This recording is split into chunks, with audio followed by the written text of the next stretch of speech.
கடலூர் மாவட்டத்தில் அதிமுக ஆட்சி இருக்கின்ற பொழுது கடலூர் மாவட்ட ஆட்சியாளர்களும் 27 கோடியில் கட்ட கொடுத்தோம்.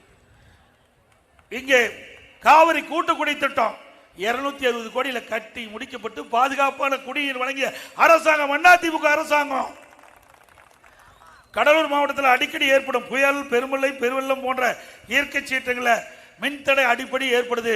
அதனால பூமிக்கு அடியில் இன்றைக்கு கேபிள் புதைவிட மின் கேபிள் பதித்து எந்த புயல் மழை வந்தாலும் மின்தடை ஏற்படாம அதிமுக ஆட்சியில் இந்த திட்டத்தை கொண்டாந்து நிறைவேற்றப்பட்ட அரசாங்கம் அதிமுக அரசாங்கம். கடலூர் மாநகரத்தில் குறைந்த மின்னழுத்தை தவிர்க்க கடலூர் செம்மண்டலத்தில் ரூ.60 கோடி மதிப்பீட்டில் புதிய துணை மின் நிலையம் ஒன்று ஏற்படுத்தி கொடுக்கப்பட்டது. கடலூர் மாநகராட்சி பகுதியில் 43 கோடி ரூபாயில் மழைநீர் வடிகால் பணிகள் நிறைவேற்றப்பட்டுகின்றன.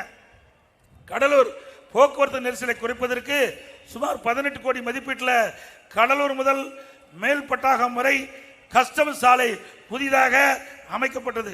கெடிலம் ஆற்றில் சுமார் 16 கோடி மதிப்பீட்டில் தடுப்பணை அமைக்கப்பட்டது.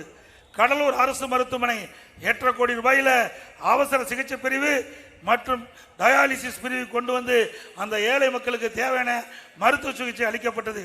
அதோட அந்த கடலூர் அரசு பொது மருத்துவமனையில் மகப்பேர் மருத்துவமனை 10 கோடியில் கட்டி கொடுத்த அரசாங்கம் அதிமுக அரசாங்கம். மீனவர்கள் பாதிக்காமல் இருப்பதற்கு தூண்டில் விளைவு 10 கோடியில் கட்டி கொடுத்திருக்கிறோம். இப்படி பல திட்டங்கள் அதிமுக ஆட்சியில் கொண்டு வந்து என்பதை நேரத்தில் தெரிவித்து, அதோட இங்கே துறைமுகம் இருக்குது. இந்த துறைமுகத்துக்கு அதை விரிவுபடுத்துவதற்காக நவீனப்படுத்துவதற்காக 150 கோடி அதிமுக அரசு இருக்கின்ற ஒதுக்கி இன்னும் அந்த பணி நிறைவேறாம அப்படியே ஆம வேகத்தில் இருக்குது. அது கண்டனத்துக்குரிய என்பதை நேரத்தில் தெரிவிக்க விரும்புகின்றேன். அதோட திராவிட முன்னேற்ற கழக ஆட்சியில் அண்ணா நிறைய திட்டங்களை கைவிட்டுட்டாங்க. அதிமுக ஆட்சியில் கொண்டு வரப்பட்ட பல திட்டங்களை கைவிட்டுட்டாங்க. அதோட இங்கே தான் வேளாண் துறை அமைச்சர் இருக்கிறார்.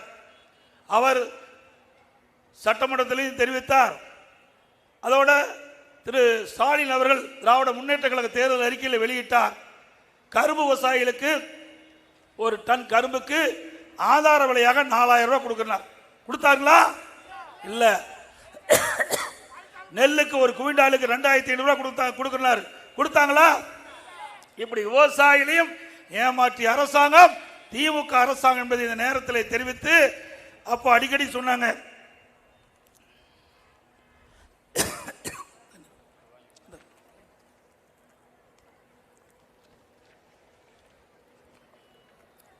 இப்போ